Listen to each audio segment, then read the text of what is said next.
Good morning, good afternoon, good evening. Welcome to Raven's Readings.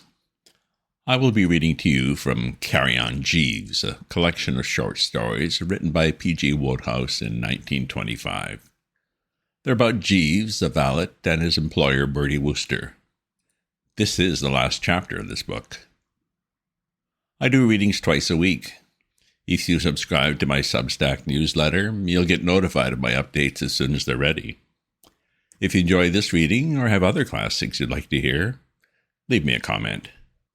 Last episode, Jeeves solved a problem for Bertie's friend Bingo, as well as several other related issues for other people, all of whom rewarded Jeeves with a bit of money. The next story is not very long, so I'll read the whole chapter in one go. The story is told this time from the point of view of Jeeves, the gentleman's gentleman. Chapter 10. Bertie Changes His Mind. "It has happened so frequently in the past few years," said Jeeves, "that young people starting in my profession have come to me for a word of advice, that I have found it convenient now to condense my system into a brief formula. Resource and tact. That is my motto. Tact, of course, has always been with me a sine qua non, while as for resources, I think I may say that I have usually contrived to show a certain modicum of what I might call finesse in handling these little contretemps which inevitably arise from time to time in the daily life of a gentleman's personal gentleman. I am reminded, by way of an instance, of the episode of the school for young ladies near Brighton, an affair which I think may be said to have commenced one evening at the moment when I brought Mr. Wooster his whisky and siphon, and he addressed me with such remarkable petulance. Not a little moody Mr. Wooster had been for some days, far from his usual bright self. This I had attributed to the natural reaction from a slight attack of influenza from which he had been suffering, and of course took no notice, merely performing my duties as usual, until on the evening of which I speak, he exhibited this remarkable petulance when I brought him his whisky and siphon. "Oh, dash it, Jeeves," he said, manifestly overwrought. "I wish at least you'd put it on another table for a change." "Sir," I said.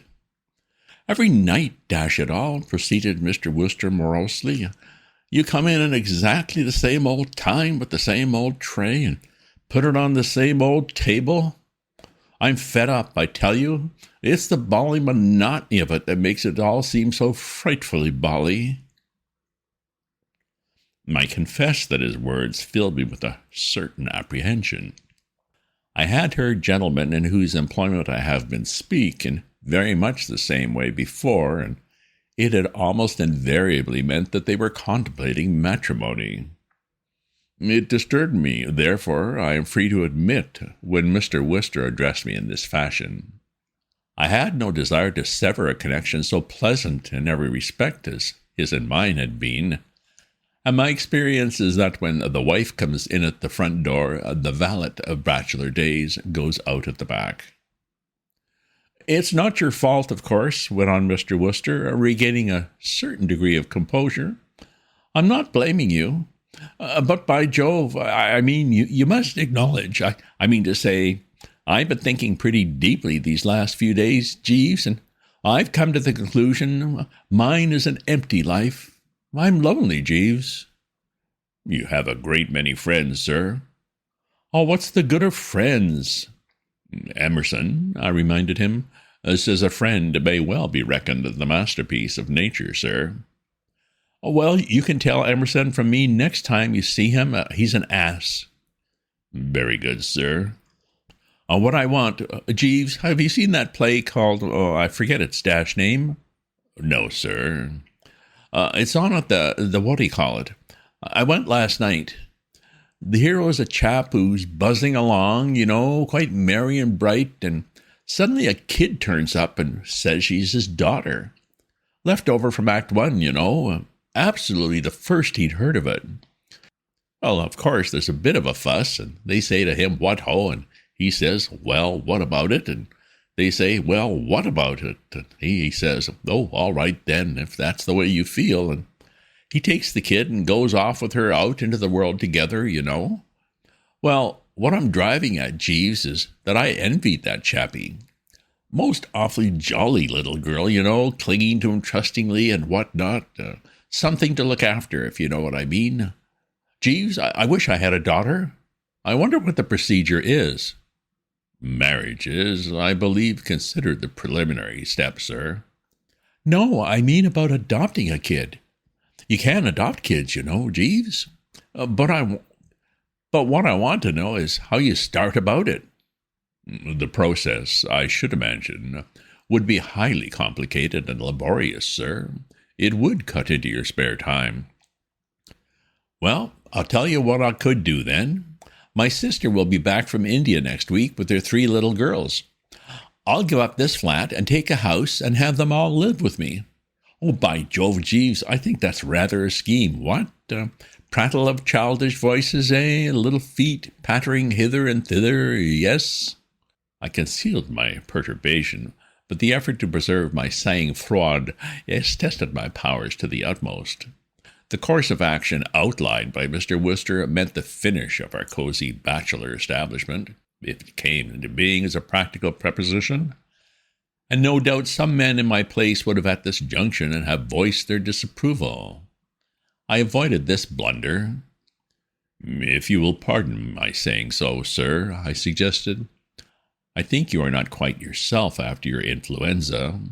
If I might express the opinion, what you require is a few days by the sea. Brighton is very handy, sir. Are you suggesting that I'm talking through my hat? Oh, by no means, sir. I merely advocate a short stay at Brighton as a physical recuperative. Mr. Wooster considered. Well, I'm not sure you're not right, he said at length. I am feeling more or less of an onion. Well, you might shove a few things in a suitcase and drive me down in the car tomorrow. Very good, sir. Well, and then when we get back, I'll be in the pink and ready to tackle this pattering feet wheeze. Exactly, sir. Well, it was a respite, and I welcomed it. But I began to see that a crisis had arisen which would require adroit handling. Rarely had I observed Mr. Wooster more set on a thing. Indeed, I could recall no such exhibition of determination on his part since the time when he had insisted, against my frank disapproval, on wearing purple socks. However, I had coped successfully with that outbreak, and I was by no means not optimistic that I should eventually be able to bring the present affair to a happy issue. Employers are like horses. They require managing. Some gentlemen's personal gentlemen have the knack of managing them, some have not. I am happy to say, have no cause for complaint. For myself, I found our stay at Brighton highly enjoyable. Should have been willing to extend it, but Mr. Wooster, still restless, wearied at the place by the end of 2 days, and on the 3rd afternoon he instructed me to pack up and bring the car round to the hotel. We started back along the London road at about 5 on a fine summer's day, and had travelled perhaps 2 miles when I perceived in the road before us a young lady gesticulating with no little animation. I applied the brake and brought the vehicle to a standstill. "Oh, what?" inquired Mr. Wooster, waking from a reverie. "Is the big thought at the back of this, Jeeves?" I observed a young lady endeavoring to attract our attention with signals a little way down the road, sir, I explained. She is now making her way towards us. Mr. Wooster peered. "I see her. I expect she wants a lift, Jeeves." That was the interpretation which I placed upon her actions, sir. "A jolly-looking kid," said Mr. Wooster. "I wonder what she's doing biffing about the high road." "She has the air to me, sir, of one who has been absenting herself without leave from her school, sir." "Hello, hello, hello," said Mr. Wooster as the child reached us. "Do you want a lift?" "Oh, I say, can you?" said the child with marked pleasure. "Where do you want to go?" he said. Oh, there's a turning to the left about a mile farther on. If you put me down there, I'll walk the rest of the way. I say thanks awfully. I've got a nail in my shoe." She climbed in at the back. A red-haired young person with a snub nose and an extremely large grin. Her age, I should imagine, would be about 12. She let down one of the spare seats and knelt on it to facilitate conversation. "I'm going to get into a frightful row," she began. "Miss Tomlinson will be perfectly furious." "Oh, no, really?" said Mr. Wooster. "Oh, it's a half-holiday, you know, and I sneaked away to Brighton because I wanted to go on the pier and put pennies in the slot machines. I thought I could get back in time so nobody would notice I'd gone, but I got this nail in my shoe, and now there'll be a fearful row." "Oh, well," she said, with a philosophy which I confess I admired, "it can't be helped. Oh, what's your car? A Sunbeam, isn't it? Oh, we've got a Wolseley at home." Mr. Wooster was visibly perturbed. As I have indicated, he was at this time in a highly malleable frame of mind, tender-hearted to a degree where the young of the female sex were concerned. Her sad case touched him deeply. "Oh, I say, this is rather rotten," he observed. "Isn't there anything to be done? I say, Jeeves, don't you think something could be done?" "It is not my place to make the suggestion, sir," I replied, "but as you have yourself brought the matter up, I fancy the trouble is susceptible of adjustment. I think it would be a legitimate subterfuge were you to inform the young lady's schoolmistress that you are an old friend of the young lady's father. In this case, you could inform Miss Tomlinson that you had been passing the school and had seen the young lady at the gate and just taken her for a drive. Miss Tomlinson's chagrin would no doubt in these circumstances be sensibly diminished, if not altogether dispersed." "Well, you are a sportsman," observed the young person with considerable enthusiasm, and she proceeded to kiss me on the cheek, in connection with which I have only to say that I was sorry she had just been devouring some sticky species of sweetmeat. "Oh, Jeeves, you've hit it," said Mr. Wooster. "A sound, even fruity scheme. I say, I suppose I'd better know your name and all that if I'm a friend of your father's." "Oh, my name is Peggy Mainwaring, thanks awfully," said the young person. "And my father's Professor Mainwaring. He's written a lot of books. You'll be expected to know that." "Author of the well-known series of philosophical treatises, sir," I ventured to interject.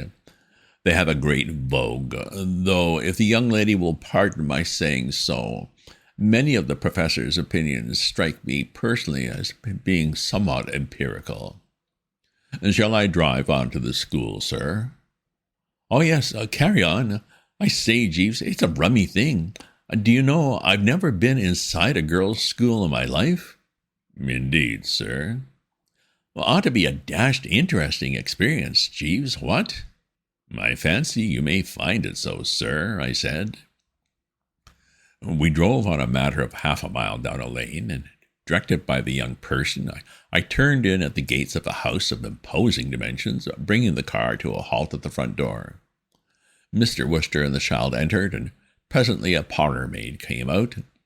"You're to take the car round to the stables, please," she said.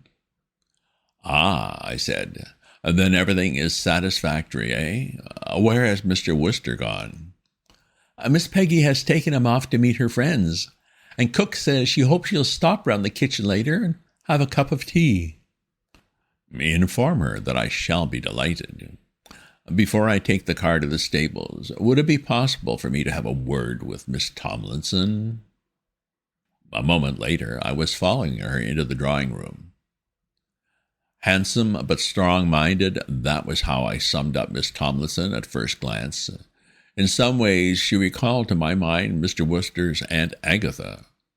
She had the same penetrating gaze and that indefinable air of being reluctant to stand any nonsense. "I fear I am possibly taking a liberty, madame," I began, "but I am hoping that you will allow me to say a word with respect to my employer. I fancy I am correct in supposing that Mr. Wooster did not tell you a great deal about himself?" He told me nothing about himself, she said, except that he was a friend of Professor Mainwaring. He did not inform you, then, that he was the Mr. Wooster? The Mr. Wooster? Bertram Wooster, madame. I will say for Mr. Wooster that, mentally negligible though he no doubt is, he has a name that suggests almost infinite possibilities. He sounds, if I may elucidate my meaning, like someone, especially if you have just been informed that he is an intimate friend of so eminent a man as Professor Mainwaring. You might not, no doubt, be able to say offhand whether he was Bertram Wooster the novelist, or Bertram Wooster the founder of a new school of thought, but you would have an uneasy feeling that you were exposing your ignorance if you did not give the impression of familiarity with the name. Miss Tomlinson, as I had rather foreseen, nodded brightly. "Oh, Bertram Wooster," she said. "He is an extremely retiring gentleman, madame, and would be the last to suggest it himself, but knowing him as I do, I am sure that he would take it as a graceful compliment if you were to ask him to address the young ladies. He is an excellent extempore speaker." "A very good idea," said Miss Tomlinson decidedly. "I am very much obliged to you for suggesting it. I will certainly ask him to talk to the girls." "And should he make a pretense, through modesty, of not wishing?" "I shall insist." "Thank you, madame. I am obliged. You will not mention my share in the matter. Mr. Wooster might think that I had exceeded my duties." I drove round to the stables and halted the car in the yard. As I got out, I looked at it somewhat intently. It was a good car and appeared to be in excellent condition, but somehow I seemed to feel that something was going to go wrong with it, something serious, something that would not be able to be put right again for at least a couple of hours. One gets these presentiments. It may have been some half-hour later that Mr. Wooster came into the stable yard as I was leaning against the car enjoying a quiet cigarette. "No, don't chuck it away, Jeeves," he said as I withdrew the cigarette from my mouth. "As a matter of fact, I've come to touch you for a smoke. Got a spare?" "Only gaspers, I fear, sir." "Oh, they'll do," responded Mr. Wooster with no little eagerness. I observed that his manner was a trifle fatigued and his eyes somewhat wild. "It's a rummy thing, Jeeves. I seem to have lost my cigarette case. I can't find it anywhere." "I am sorry to hear that, sir. It is not in the car." "No? I must have dropped it somewhere then." He drew out his gasper with relish. "Jolly creatures, small girls, Jeeves," he remarked after a pause. "Extremely so, sir." "Of course, I can imagine some fellows finding them a bit exhausting en masse, sir." "That's the word. A bit exhausting en masse." "I must confess, sir, that is how they used to strike me. In my younger day, at the outset of my career, sir, I was at one time a page boy in a school for young ladies." "No, really? I never knew that before. I say, Jeeves, did the dear little souls giggle much in your day?" "Practically without cessation, sir." "Makes a fellow feel a bit of an ass, what? I shouldn't wonder if they usedn't to stare at you from time to time, too, eh?" "At the school where I was employed, sir, the young ladies had a regular game which they were accustomed to play when a male visitor arrived. They would stare fixedly at him and giggle, and there was a small prize for the one who made him blush first." "Oh, no. I say, Jeeves, not really?" "Yes, sir. They derived great enjoyment from the pastime." "I'd no idea small girls were such demons." "More deadly than the males, sir." Mr. Wooster passed a handkerchief over his brow. "Well, we're going to have tea in a few minutes, Jeeves. I expect I shall feel better after tea." "We will hope so, sir." but I was by no means optimistic. I had an agreeable tea in the kitchen. The buttered toast was good, and the maid's nice girl, though with little conversation. The parlour maid, who joined us towards the end of the meal, after performing her duties in the school dining room, reported that Mr. Wooster was sticking it pluckily, but seemed feverish. I went back to the stable yard, and I was just giving the car another look over when the young Mainwaring child appeared. "Oh, I say," she said, "would you give this to Mr. Wooster when you see him?" She held out Mr. Wooster's cigarette case. "He must have dropped it somewhere. I say," she proceeded, "it's an awful lark. He's going to give a lecture to the school." "Indeed, miss." "We love it when they're lectures. We sit and stare at the poor dears and try to make them dry up. There was a man last term who got hiccups. Do you think Mr. Wooster will get hiccups?" "We can but hope for the best, miss." "It would be such a lark, wouldn't it?" "Highly enjoyable, miss." "Well, I must be getting back. I want to get a front seat." And she scampered off. An engaging child, full of spirits. She had hardly gone when there was an agitated noise, and round the corner came Mr. Wooster, perturbed, deeply so. "Jeeves." "Sir." "Start the car." "Sir." "I'm off." "Sir." Mr. Wooster danced a few steps. "Don't stand there saying, 'Sir.' I tell you I'm off, bally off. There's not a moment to waste. The situation's desperate. Dash it, Jeeves, do you know what's happened? The Tomlinson female has just sprung it on me that I'm expected to make a speech to the girls. Got to stand up there in front of the whole dashed collection and talk. Oh, I can just see myself. Get that car going, Jeeves. Dash it all. A little speed. "Impossible, I fear, sir. The car is out of order." Mr. Wooster gaped at me. Very glassily he gaped. "Out of order?" "Yes, sir. Something is wrong. Trivial, perhaps, but possibly a matter of some little time to repair." Mr. Wooster, being one of those easy-going young gentlemen who will drive a car but never take the trouble to study its mechanism, I felt justified in becoming technical. "I think it is the differential gear, sir. Either that or the exhaust."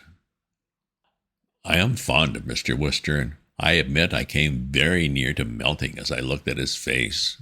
He was staring at me in a sort of dumb despair that would have touched anybody. "Oh, that I'm sunk," or a slight gleam of hope flickered across his drawn features. "Do you think I could sneak out and leg it across the country, Jeeves?" "Too late, I fear, sir." I indicated with a slight gesture the approaching figure of Miss Tomlinson, who was advancing with a serene determination in his immediate rear. "Ah, there you are, Mr. Wooster." He smiled a sickly smile. Yes, sir, here I am. We're all waiting for you in the large schoolroom." But I say, look here," said Mr. Wooster, I don't know a bit what to talk about." "Why, anything, Mr. Wooster. Anything that comes into your head. Be bright," said Miss Tomlinson. "Bright and amusing." "Oh, bright and amusing." Possibly tell them a few entertaining stories. But at the same time, do not neglect the graver note. Remember that my girls are on the threshold of life and will be eager to hear something brave and helpful and stimulating, something which they can remember in after years. But of course you know the sort of thing, Mr. Wooster. Come, the young people are waiting." I have spoken earlier of resource and the part it plays in the life of a gentleman's personal gentleman. It is a quality peculiarly necessary if one is to share in scenes not primarily designed for one's cooperation. So much that is interesting in life goes on behind closed doors, that your gentleman's gentleman, if he is not to remain hopelessly behind the march of events, should exercise his wits in order to enable himself to be, if not a spectator, at least an auditor when there is anything of interest toward. I deprecate as vulgar and undignified the practice of listening at keyholes, but without lowering myself to that, I have generally contrived to find a way. In the present case, it was simple. The large schoolroom was situated on the ground floor with commodious French windows, which, as the weather was clement, remained open throughout the proceedings. By stationing myself behind a pillar on the porch or veranda which adjoined the room, I was enabled to see and hear all. It was an experience which I should be sorry to have missed. Mr. Wooster, I may say at once, indubitably excelled himself. Mr. Wooster is a young gentleman with practically every desirable quality except once. I do not mean brains, for in an employer brains are not desirable. The quality to which I allude is hard to define, but perhaps I might call it the gift of dealing with the unusual situation. In the presence of the unusual, Mr. Wooster is too prone to smile weakly and allow his eyes to protrude. He lacks presence. I have often wished that I had the power to bestow upon him some of the savoir-faire of a former employer of mine, Mr. Montague Todd, the well-known financier, now in the second year of his jail term. I have known men call upon Mr. Todd with the express intention of horsewhipping him and go away half an hour later laughing heartily and smoking one of his cigars. To Mr. Todd, it would have been child's play to speak a few impromptu words to a schoolroom full of young ladies. In fact, before he had finished, he would probably have induced them to invest all their pocket money in one of his numerous companies. But to Mr. Wooster it was plainly an ordeal of the worst description. He gave one look at the young ladies, who were all staring at him in an extremely unwinking manner, and then blinked and started to pick feebly at his coat sleeve. His aspect reminded me of that of a bashful young man who, persuaded against his better judgment to go onto the platform and assist a magician in his entertainment, suddenly discovers that rabbits and hard-boiled eggs are being taken out of the top of his head. The proceedings opened with a short but graceful speech of introduction from Miss Tomlinson. "Girls," said Miss Tomlinson, "some of you have already met Mr. Wooster, Mr. Bertram Wooster, and you all, I hope, know him by reputation." Here, I regret to say, Mr. Wooster gave a hideous gurgling laugh, and, catching Miss Tomlinson's eye, turned a bright scarlet. Miss Tomlinson resumed. "He has very kindly consented to say a few words to you before he leaves, and I am sure that you will all give him your very earnest attention. Now, please." She gave a spacious gesture with her right hand as she said the last two words, and Mr. Wooster, apparently under the impression that they were addressed to him, cleared his throat and began to speak. But it appeared that her remark was directed to the young ladies, as in the nature of a cue or signal, for she had no sooner spoken to them that the whole school rose to its feet in a body and burst into a species of chanted song, of which I am glad to say I remember the words, though the tune eludes me. The words ran as follows: "Many greetings to you, many greetings to you, many greetings, dear stranger. Many greetings, many greetings, many greetings to you. Many greetings to you, to you." Considerable latitude of choice was given to the singers in the matter of key, and there was little of what I might call cooperative effort. Each child went on till she had reached the end, and then stopped and waited for the stragglers to come up. It was an unusual performance. I personally found it extremely exhilarating. It seemed to smite Mr. Wooster, however, like a blow. He recoiled a couple of steps and flew up an arm defensively. Then the uproar died away, and an air of expectancy fell upon the room. Miss Tomlinson directed a brightly authoritative gaze upon Mr. Wooster. He blinked, gulped once or twice, and tottered forward. "Well, you know," he said. Then it seemed to strike him that this opening lacked the proper formal dignity. "Ladies," A silvery peal of laughter from the front row stopped him again. "Girls," said Miss Tomlinson. She spoke in a low, soft voice, but the effect was immediate. Perfect stillness instantly descended upon all present. I am bound to say that, brief as my acquaintance with Miss Tomlinson had been, I could recall few women I had admired more. She had grip. I fancy that Miss Tomlinson had gauged Mr. Wooster's oratorical capabilities pretty correctly by this time, and had come to the conclusion that little in the way of a stirring address was to be expected from him. "Perhaps," she said, "as it is getting late, and he has not much time to spare, Mr. Wooster will just give you some little word of advice which may be helpful to you in life, and then we will sing the school song and disperse to our evening lessons." She looked at Mr. Wooster. He passed a finger around the inside of the collar. "Advice? Life? What? Well, I don't know. Just some brief word of counsel, Mr. Wooster," said Miss Tomlinson firmly. "Oh, well, yes, well." It was painful to see Mr. Wooster's brain endeavoring to work. "I'll tell you something that's often done me a bit of good, and that's a thing not many people know. My old Uncle Henry gave me the tip when I first came to London. 'Never forget, my boy,' he said, 'that if you stand outside Romano's in the Strand, you can see the clock on the wall of the law courts down in Fleet Street. Most people who don't know don't believe it's possible because there are a couple of churches in the middle of the road, and you would think they'd be in the way. But you can, and it's worth knowing. You can win a lot of money betting on it with fellows who haven't found out.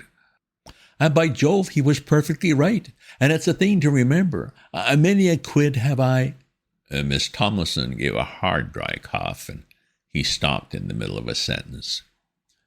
"Perhaps it will be better, Mr. Wooster," she said in a cold, even voice, "if you were to tell my girls some little story. What you say is no doubt extremely interesting. Perhaps a little—" "Oh, yes," said Mr. Wooster.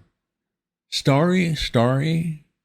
He appeared completely distraught, poor young gentleman. "I wonder if you're the one about the stockbroker and the chorus girl?" "We will now sing the school song," said Miss Tomlinson, rising like an iceberg. I decided not to remain for the singing of the school song. It seemed probable to me that Mr. Wooster would shortly be requiring the car, so I made my way back to the stable yard to be in readiness. I had not long to wait. In a very few moments he appeared, tottering. Mr. Wooster's is not one of those inscrutable faces which it is impossible to read. On the contrary, it is a limpid pool in which is mirrored every passing emotion. I could read it now like a book, and his first words were very much on the lines I had anticipated. "Jeeves," he said harshly, "is that damn car mended yet?" "Just at this moment, sir. I have been working on it assiduously." "Oh, then for heaven's sake, let's go." "But I understand you were to address the young lady, sir." "Oh, I've done that," responded Mr. Wooster, blinking rapidly. Yes, I've done that." "It was a success, I hope, sir." "Oh, yes, most extraordinarily successful. Went like a breeze, but I think I may well be going. No use outstaying one's welcome, what?" "Assuredly not, sir." I had climbed into my seat and was about to start the engine when voices made themselves heard, and at the first sound of them Mr. Wooster sprang with an almost incredible nimbleness into the tonneau, and when I glanced back he was on the floor, covering himself with a rug. The last I saw of him was a pleading eye. "Have you seen Mr. Wooster, my man?"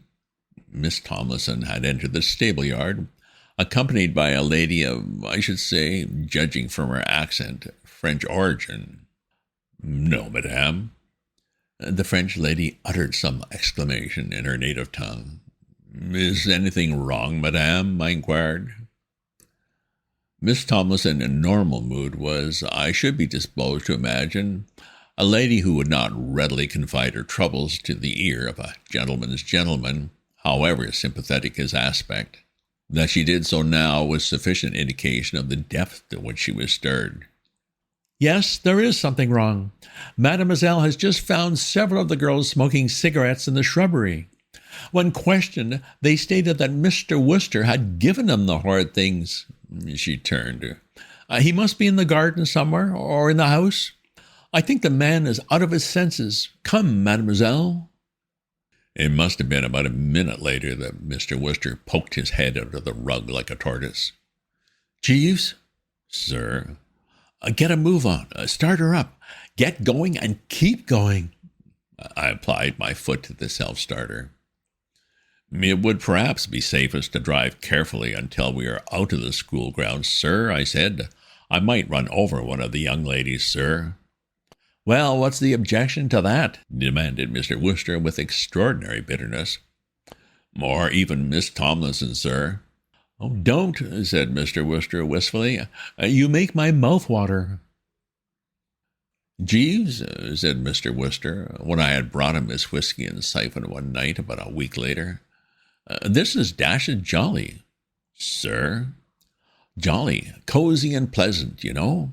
I mean, looking at the clock and wondering if you're going to be late with the good old drinks, and then you coming in with the tray always on time and never a minute late, and shoving it down on the table and biffing off, and the next night coming in and shoving it down and biffing off, and the next night, it gives you a sort of safe, restful feeling.